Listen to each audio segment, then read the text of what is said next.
Vassalamu ala Rasulillah. Avvalambor dinga, Qur'onga xizmat qilayotgan insonlar dunyoda matolarning ichida eng yaxshilariga haqli, mustahik bo'ladi. Endi bu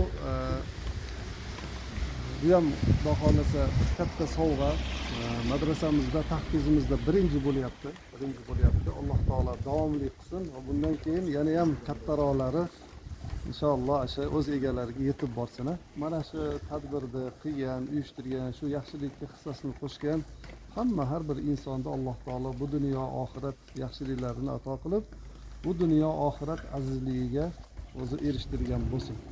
Amin. Alloh taolo avvalambor shu tahfizimizni yana ham o'nib o'sib, rivojlanib ko'p shu qorilarga, mo'min musulmonlarga xizmat qilishlikni Robbim nasib qilgan bo'lsin. Bu darslarimizni qilayotgan xizmatkorlar, madrasa mutasaddilarini xizmatlarini Alloh taolo qabul qilib, bardavom qilib Alloh taolo ziyoda qilgan bo'lsin. Ikki dunyo Robbim azizligini erishtirgan bandalar qatorida qilgan bo'lsin. Va axiru da'vana alhamdulillahi robbil alamin. Alloh muborak. Bitta o'tirib bitta nima qilib qo'ysin.